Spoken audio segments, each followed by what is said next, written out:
بسم اللہ الرحمن الرحیم۔ شروع اللہ کے نام سے جو بڑا مہربان نہایت رحم والا ہے۔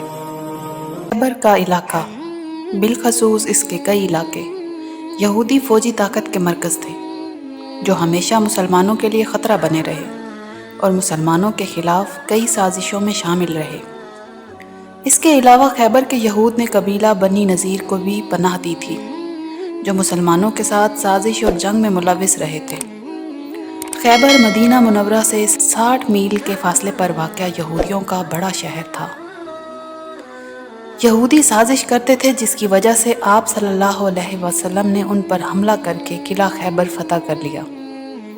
یہود کے تعلقات بنو قریظہ کے ساتھ بھی تھے جنہوں نے غزوہ خندق میں مسلمانوں سے عہد شکنی کرتے ہوئے انہیں سخت مشکل سے دوچار کیا۔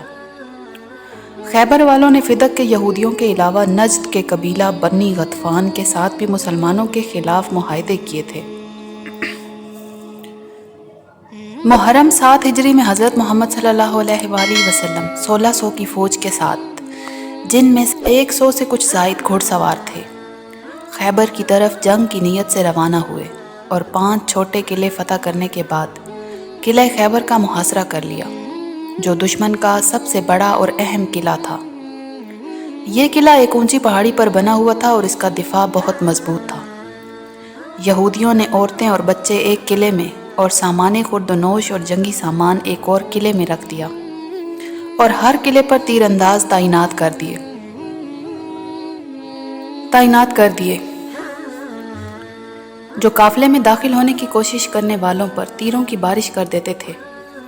مسلمانوں نے پہلے 5 قلعوں کو ایک ایک کر کے فتح کیا جس میں 50 مجاہدین زخمی اور 1 شہید ہوئے۔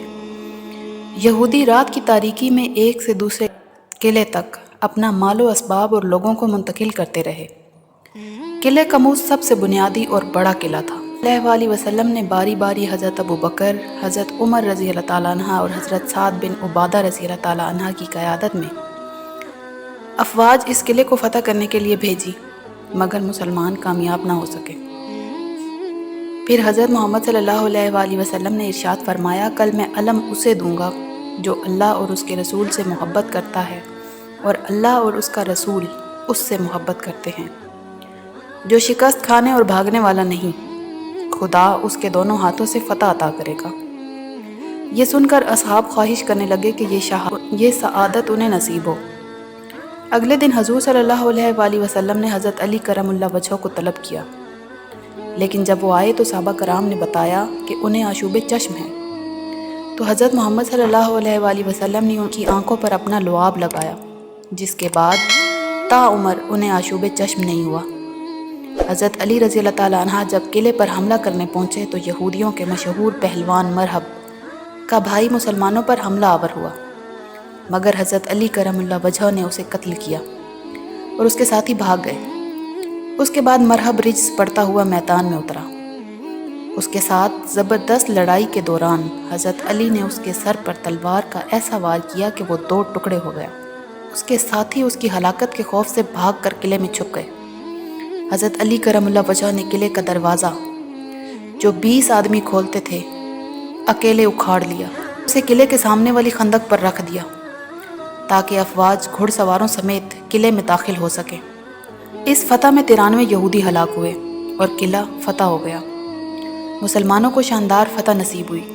حضور صلی اللہ علیہ وآلہ وسلم نے یہودیوں کو اس قلعے میں رہنے کی اجازت دے دی اور معاہدہ کیا جس کے مطابق وہ اپنی آمدنی کا نصف حصہ جزیہ دیں گے اور مسلمان جب چاہیں گے انہیں قلعے سے نکال دیں گے۔